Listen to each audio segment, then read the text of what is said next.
Thank you so much for joining Airport Ashley Chronicles, the Welcome to Africa series. Today, I have a fantastic, amazing guest who we're going to learn a lot about. Her name is Jaleaa, and she's a holistic healer and focuses on nervous system regulation and just all over well-being. She helps women heal generational trauma and live purpose-driven lives. She's the founder of Whole Harmony Healing and combines traditional therapy with somatic practices, energy work, breath work, and spirituality to guide clients from hurt to wholeness. Thank you so much for joining us today. Thank you for having me. I know we have a lot to talk about. Your story is really fascinating because you actually took the plunge.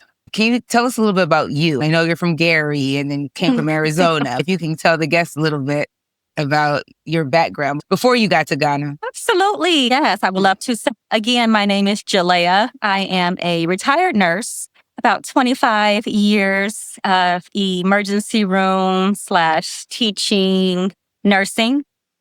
And I am a holistic healer, an herbalist, a sound healer, a Kemetic Reiki practitioner, a soul coach, a divorce guide. So I do a multitude of different things. I have a lot of tools in my toolbox that I use and that I have experienced. I'm also a mother of 3. That's pretty much me in a nutshell.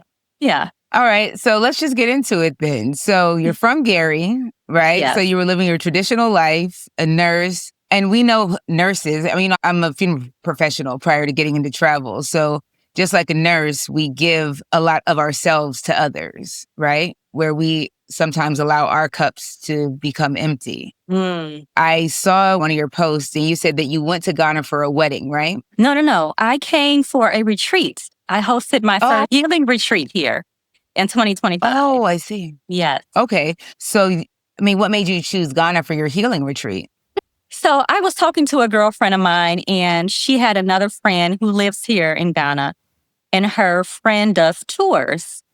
And so when she was talking to me, I was hearing in my mind, bringing the healing to Africa, bringing the women to Africa. I would love to host a retreat here. And so that was the beginning. That's how it started. That's awesome. I have a question. Was you choosing Ghana a calling or a choice? It sounds like it was a calling. It was a calling. It was a quiet calling. I had been talking about leaving the U.S. for years. When I was moving here, I found an old journal and I was reading through and I was talking about leaving the States like back in 2018. I did have several places on my list that I wanted to go. Africa was on there, a couple different other countries. And I knew that once my oldest daughter got off to college, she's a freshman now at Penn State. Once I got her off to college, I used to joke and say, we're going to have 2 U-Hauls, one getting you off to college, and then I'm going to be right behind you leaving. And so I always knew that I wanted to leave. But Ghana started to call me. Before I hosted my first retreat, I had never stepped foot on the land, but I knew that this was where I was meant to be. It was coming home. Once I got here and put my feet on the ground, I could feel myself sink in a little bit. And before I left, I knew that I was going to call Ghana my home. Brought my youngest daughter back in March so that she could get some buy-in to Ghana.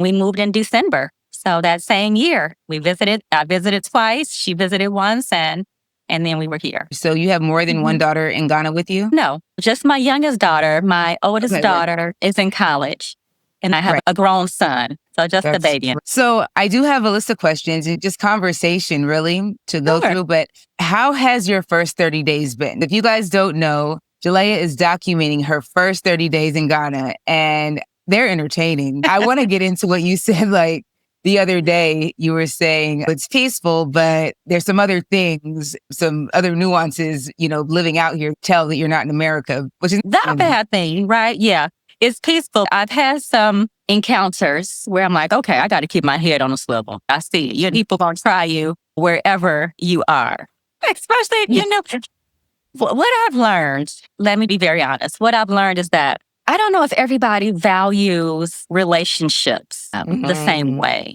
right? And so I've got the sense a couple times that people will try to get over on you, take from you the first time versus building a longer relationship with you. I'm speaking about my drivers. I've been through like 2 drivers already, right? For overcharging me. But it's like, if you build that relationship, I would hire you long term.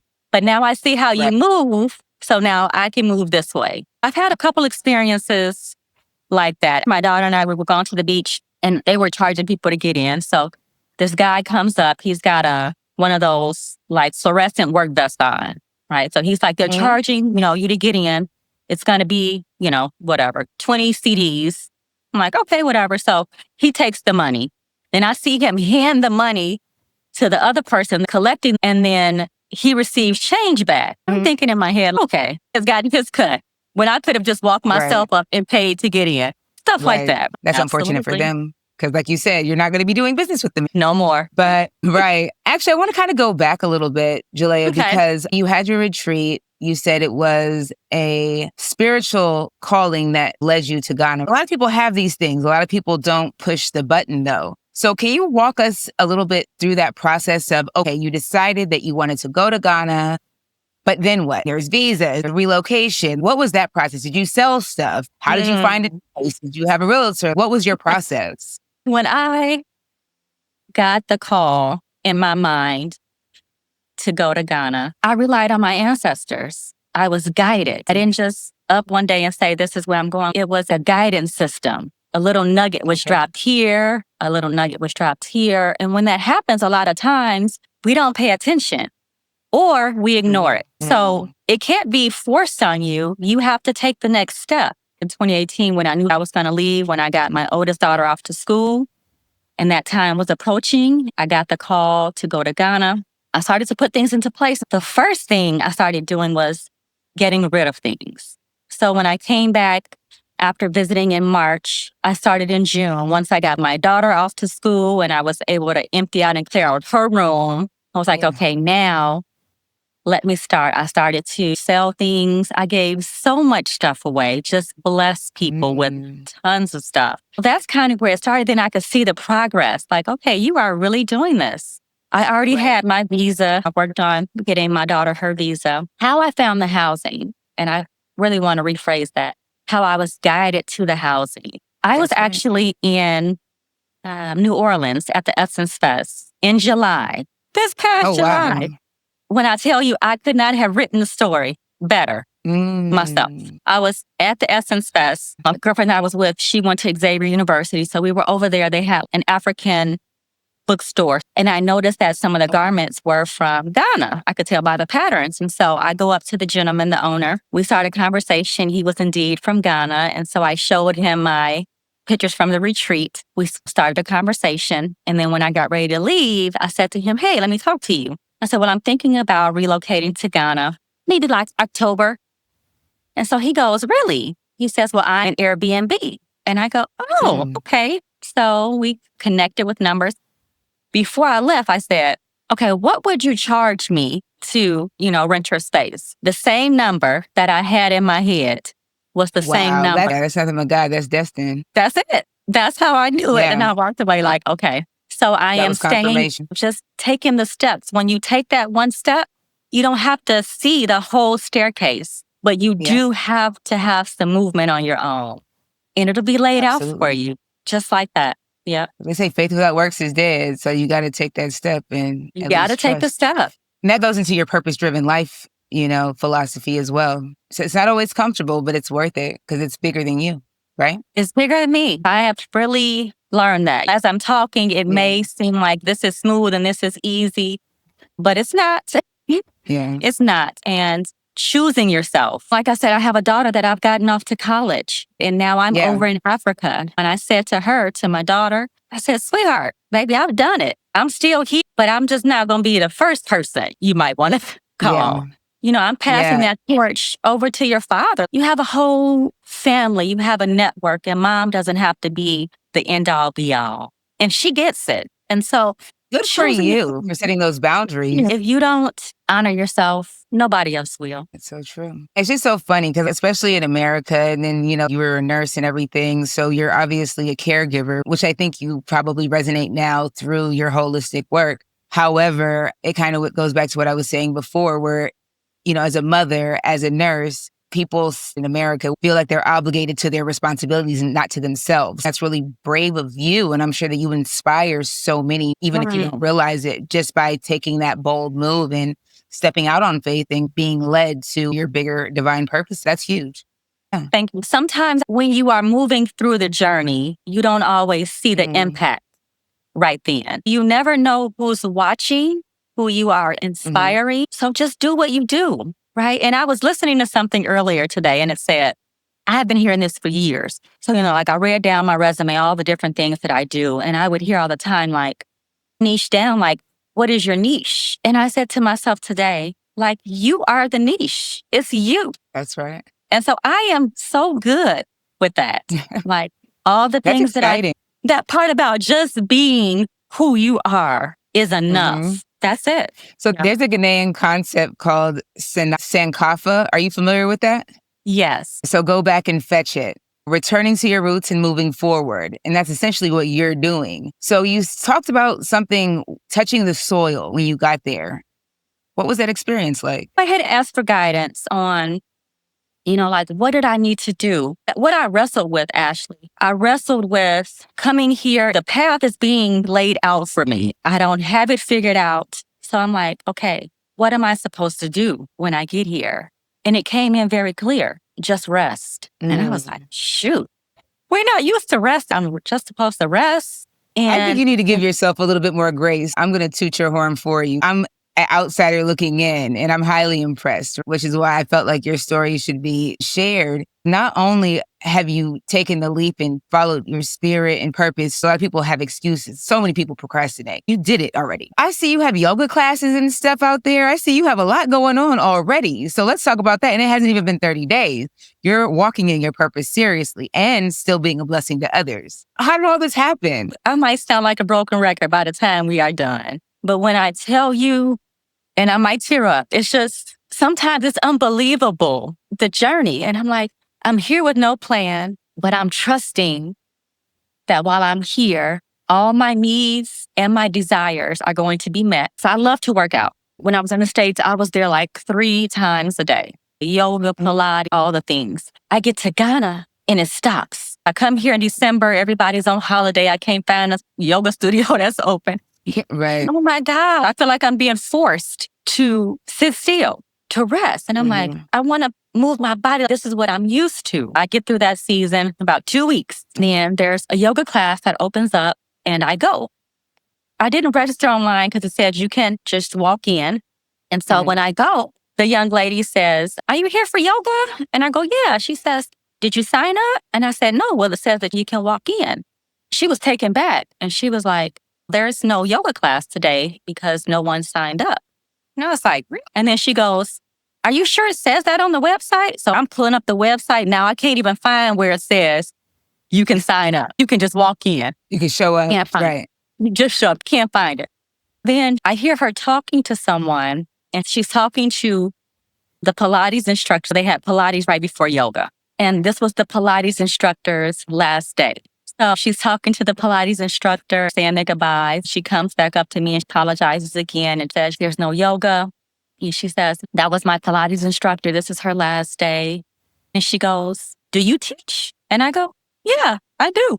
I can make it up. And she goes, I was all upset. I didn't know what I was going to do. This was her last day. I didn't have any replacements. And here I am, just showed up because I saw something that said, just walk in.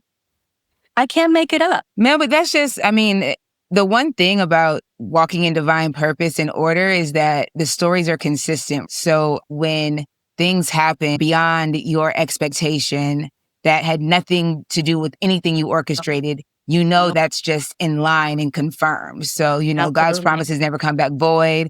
It's the same thing. So you're literally in your season. You're in your place. Like you were obedient enough to trust the process and follow, self, and all things will be added upon you. I'm excited for you, girl. I'm coming out there in March.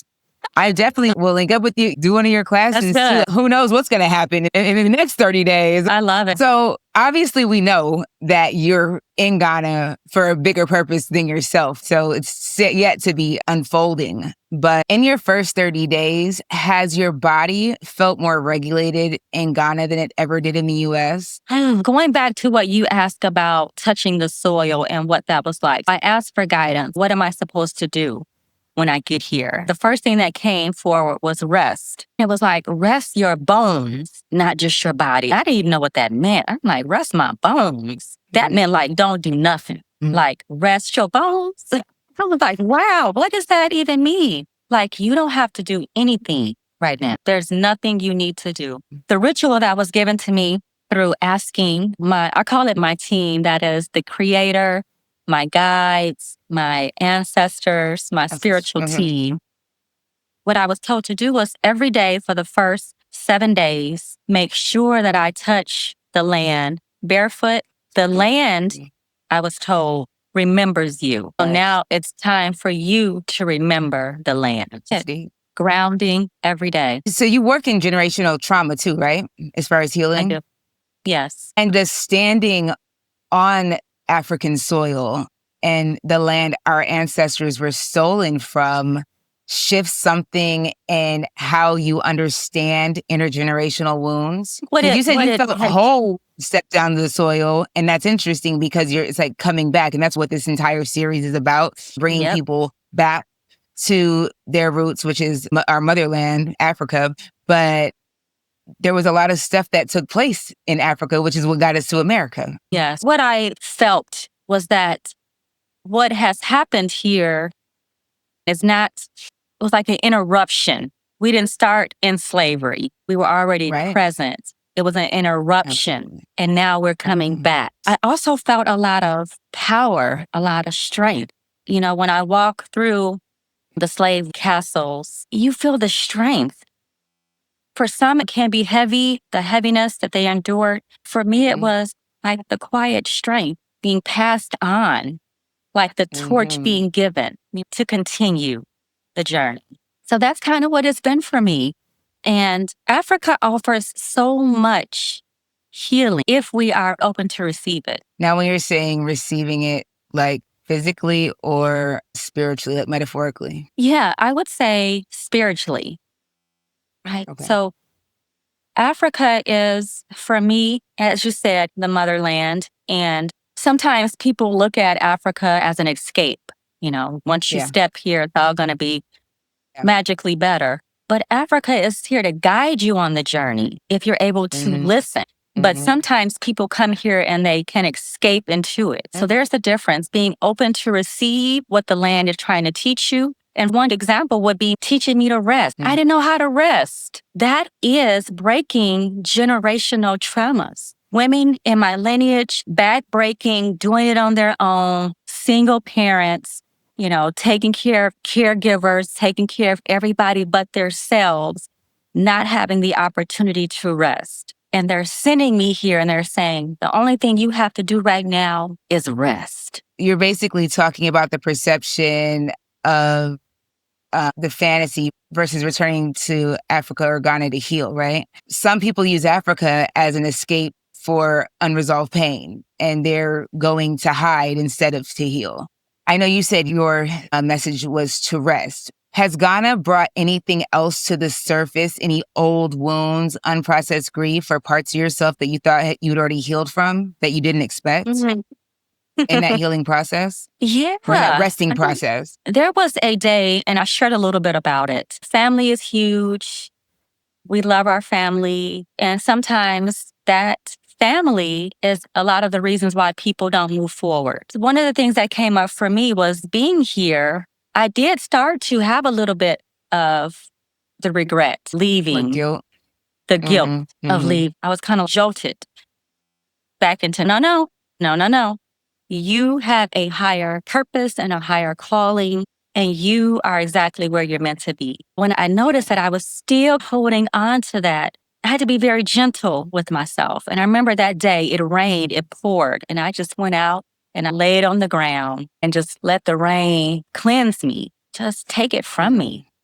Let me give it back. And to know that I am doing what I was called to do. Sometimes when you're called to different places, everybody can't go. That's the hard part. It's very hard. Yeah. I appreciate your vulnerability and transparency. We're just getting into it. You know, we have a little bit more time to deep dive into a couple other conversations. As you're talking about lying on the ground and crying in the rain, I'm thinking about your posts where you're dancing outside with your girls, with your daughter and their friends. And it's so interesting because you don't get too deep in social media, anyone. You know, that's what it's there for, to portray what you want to, you know, be portrayed. But that's something that you haven't divulged on Instagram. And I think that helps a lot of people because there's self-doubt, there's regret. I mean, and you seem very strong, and I know that you're protected. I have a discerning spirit as well. Even with finding you, we were aligned. There's still stuff we go through, even though people don't see it, and we'll be okay. It's still sometimes good to show that vulnerability. So is there anything outside of that one moment that you would want to encourage someone or share about one of the most uncomfortable truths from your healing journey in Ghana that you haven't posted yet on Instagram? On any social media or even talked about? It's really funny because I said, you know, I wanted to do this my first 30 days here to let people know I'm here. But then my next series I'm coming out with is going to be my last days in the USA. So I'm going to go into what that looked like, because when you decide that you are going to honor yourself and follow your purpose, you get met with so much. Ashley, I'm telling you, I felt like that song, shot, shot, shot, shot, shot. Just felt like everybody was taking a shot. And I was like, keep them coming, because I'm still going. I'm still leaving. Different things will try to hold you back. Like you said, people have different excuses why they can't leave. The only encouragement I would say is, at some point, you should choose to honor yourself. What are the goals? What are your desires? What are the things you set out to do? And then do those things. So for someone listening who doesn't understand what nervous system regulation even means, it's really just being aligned. Can you explain from like an experience from yourself or even that you've seen what that means and the moment you felt dysregulated and the moment you found regulation? Absolutely. The nervous system talks about our coping mechanisms. We've learned different behaviors, whether that be fight, where you feel unsafe and you feel like you have to guard yourself, you have to protect yourself. You know, so that may look like you're angry, irritable, or very defensive. Flight, where you feel like, I just want to get out of here. I just want to check out. I'm done. I'm gone.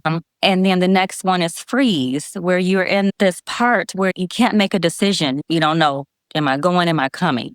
And then the last one is fawn. And that looks like what a lot of us as women do. It's the people pleasing. It's the, you know, if I can make this person happy, then I'll feel safe. And all of those are regulators for the nervous system.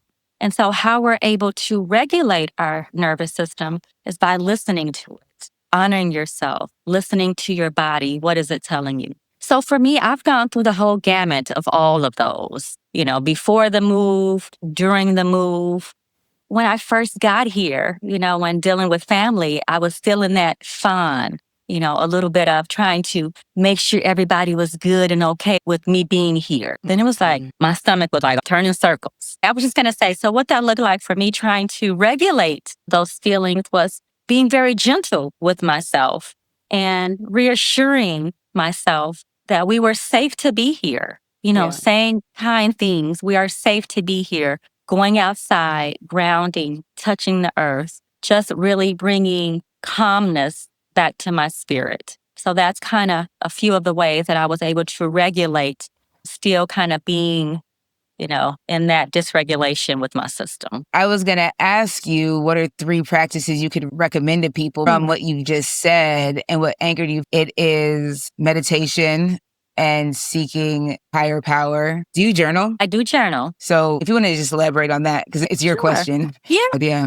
Different practices, and it doesn't take a lot. If you are feeling something in your body. Maybe you don't even know what it is. What is this that I'm feeling? It is enough to just ask the question. Just ask it out loud. What is this feeling that I'm feeling? The next thing is just to sit, be still enough to receive. The answer will come. You might be shown somebody, you might see a situation, and then whatever that looks like for that person, you'll know what that means. The answers are all within. So that's one of the practices, just asking.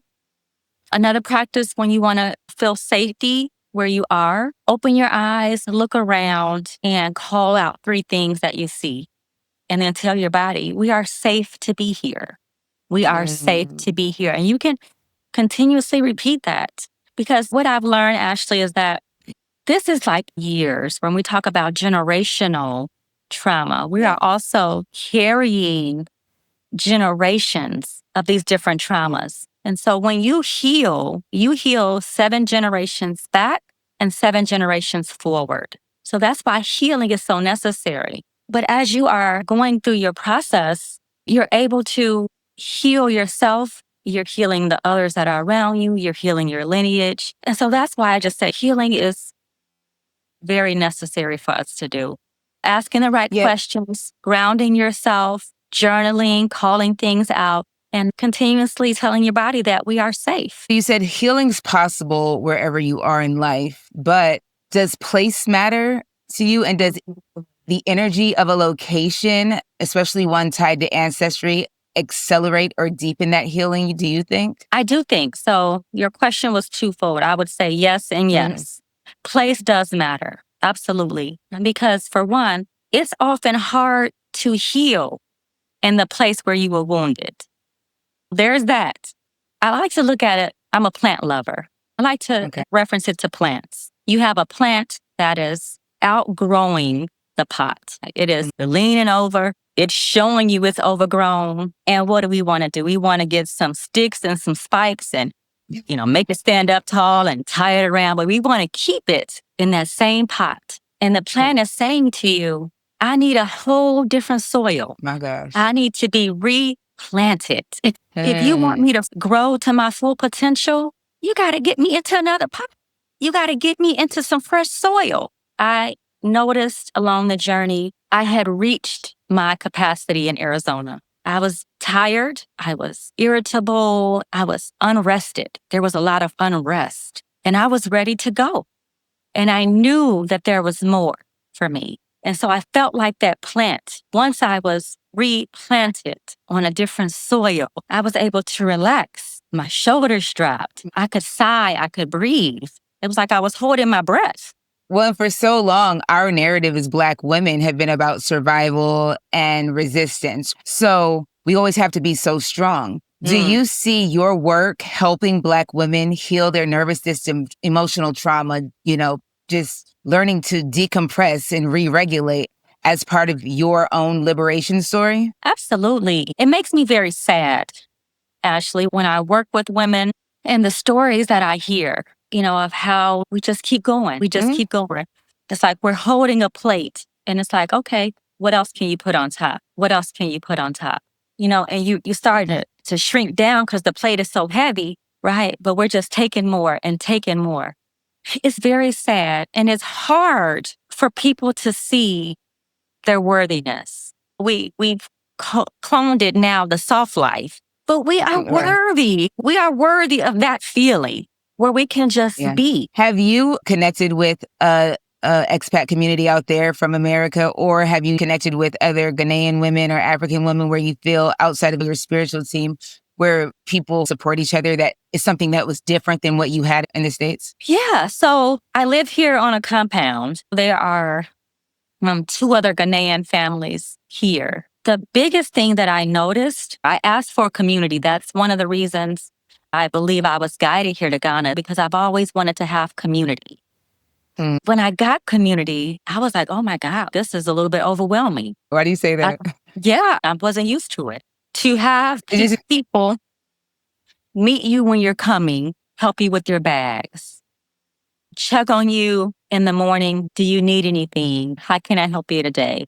Do you need to go to the market? And then before you go to bed, checking in on you. It's like we're holding a plate and it's like, okay, what else can you put on top? What else can you put on top? And it's very sad. And it's hard for people to see their worthiness. We cloned it now, the soft life, but we are worthy of that feeling where we can just be. I'm like, oh my God, this is totally different. In the States, we come home, we pull into the driveway, we in the garage, we close it, we done. We didn't shut off the rest of the neighborhood. We not talking to nobody. It's very different. I'm like, oh my gosh, I have people around that actually want to help me, right? That actually want to commune. Very different. And yes, I have an expat community that I join. One is expats and then one is like a mother's group for kids. And so that's been very interesting as well to see expats from all over, not just the US. So from different walks of life and how we are sharing our own journeys and stories and helping that community, that help, very different. So I'm going to put this disclaimer out because you're not speaking for all people or all women, but from your perspective, what are the warning signs that someone is not ready to relocate to Ghana and that they're running from something instead of running to something? Okay. Everyone is not purpose-driven. Everyone is not intentional. Some people are out there for other reasons. That's anywhere. Yeah. But when you're going, especially when you're relocating somewhere so far and you're leaving your family and everything, there should be, but once again, we're not spokespeople for other people, right? Right. We're not. But I would assume, I know I plan on it. I'm looking at leaving. There is a bigger purpose behind it. You had a bigger purpose behind it. So like I said, that's why I did this disclaimer. You're not speaking for all things. I'm just speaking for your story. Because, when you're there, like you said, you have to be open and receptive to whatever God, the universe, anyone has for you. Because you have to still walk in that purpose daily, right? Yes. So that's correct. What are some signs or things to avoid when people are evaluating? I've had so many conversations over the time of putting this series together, just from the travel efforts that I'm doing and everything. And so many people, everybody wants to leave, right? People aren't putting in the action steps to necessarily do it, but everybody wants to go. They want to utilize my time to give them advice, but it's like, wait a minute, you still have to do the work. With that being said, what are some signs that you've seen because you've done the work? You're even you're steps further than I am. So from your perspective, what are some signs or tips that you can give people from not running from something instead of running to something? Because your story's just being written. From our conversation, we know that there's something greater out there for you. Absolutely. This is what I say with anybody that I work with. I list myself as a holistic healer, but really a healer is just a guide to help the soul they're working with recognize their own healing gifts. You are the medicine. You have what you need. I am the medicine. For me, I have what I need. Sometimes people don't understand that. So we seek answers outside of ourselves. But it's always going to come back to you. I cannot say what's good for Ashley. I can help guide you. I can give you some questions, to help process through it. But ultimately, your body, your mind, and your spirit is going to lead you where you need to go. One thing that I say to all my clients is that you are everywhere that you go. You can't run from you. So for people that may feel like coming to Africa and they're trying to escape something, you are everywhere you go. That problem, that situation, that experience still is within you. Will follow you. One of the red flags, if you are not able to sit with yourself, if you have to always be doing something, if you have to continuously be busy, if you need a ton of distractions around you, that's probably not what you want. And as you said, I've done the work. I cut out a lot of things years ago. I don't get into a lot of watching TV. There's not a lot of distractions around me, things of that nature. So a lot of comforts that people reach for, it's not going to be present here when you come. So you have to be able to be okay with you. Can you just be with you? And that's it. And all the thoughts that's going on in your mind. If you can do that, then come on. But if you can't, Mother Africa is going to show you. That's deep. So you relocated in the middle of your healing journey and you didn't wait until you were healed. Right. What would you say to people who were waiting until they felt ready or healed? If you're not ready to sit in silence, you don't have to do all the work, but I think you have to be on the path, on the mission to want to work, right? Absolutely. So the question was, what would you say to people who are waiting until they feel ready before they choose themselves? Don't wait. You don't wait. You've heard it all the time, right? You'll never be ready. You'll never all the way 1000% be ready. You won't. You will not. I wasn't 1,000% ready. Like I said, I had shots coming at me. I'm dodging. But I knew that I was still going. I had made up my mind that I was going to honor my calling and my purpose, and I was going. That's it. I would say, do not wait. The healing continues. It's a continuous journey. It's not a magical place where the healing ends. The healing is continuous. And as you grow and you go to the next, the next place or wherever else you're planted, there'll be other lessons for you to learn. There'll be growth there for you. There'll be evolution there for you. So that's why we have to keep walking it out. You got to keep going. We're going to come to a close in a minute. I love this conversation. I can't wait to do it in person. We have to set it up so we can meet in person when I come to Ghana. If your ancestors, the ones that survived the Middle Passage and who never got to return, could see you now living in Ghana, doing your healing work, what do you think they would say? Healing is not easy. It's not easy, but it's worth it. It's so worth it. Can you see up there? Yes. It's my ancestors. I take them wherever I go. And when my transition comes, when that time comes, the only words that I want to hear is job well done. Job well done. I am here.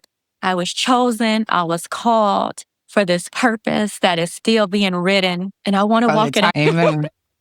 What's the most sacred moment that you've experienced in your first 30 days in Ghana? The kind of moment that doesn't translate well on social media, but changed something in your soul? Walking with my daughter. Walking with my daughter. We're at the Slave River. And we get to the end of the Slave River. She's got her feet in it. And I don't know if she picked up the caterpillar or how she ended up with the caterpillar. But she ended up with the caterpillar and she says, "This is one of our ancestors." And it was green. And I said, my grandmother, Amanda, which would be her great-grandmother, her favorite color is green. I think that's her. Yes. And that was just one of the most beautiful moments for her and for me to be present. To start acknowledging that at such a young age, too. So you're really setting her up to be a wise young lady. Her purpose is so much greater than mine. It kind of goes back full circle because your daughter seems like she's going to be a dynamic woman. What would you say to Black women listening who have been told their whole life to be strong or to hold it together and to keep going, yet she's exhausted? What permission can you give her? Because obviously you've instilled it in your daughter to where she feels peaceful enough to think a caterpillar is her ancestor. What permission can you give to women who are still going through the rat race and still trying to find that peace? The permission that I would say is it goes back to honoring who you are. Actually, the peace isn't found outside. The peace is here. The peace is within. Where I am now, I feel like I could be anywhere and still have that peace inside because I've gotten to that place. For people that have not gotten to that place, you have to get there. And what does that look like by getting there? You have to choose you. And I would say, sister, queen, mother, all the things. When are you going to choose you? When is it your turn? When is it your turn? You have to ask yourself that. When is it my turn? And then you have to honor yourself by putting some action behind it, some movement behind it. And that's it. Nobody will choose you until you choose you. Where can people find you to continue to follow your journey and to get some more gems of wisdom from you? No, thank you. Whole Harmony Healing on Instagram, TikTok, and YouTube. And then I'm under my name on Facebook, which is, Or they can always come back to Ashley. Well, thank you so much, Jaleaa, and thank you guys for tuning in. Second episode down, and I hope you got some great nuggets. And that's what this Welcome to Africa series is all about, just trying to inspire and having thoughtful and engaging dialogue. Until next time, God bless, and welcome to Africa.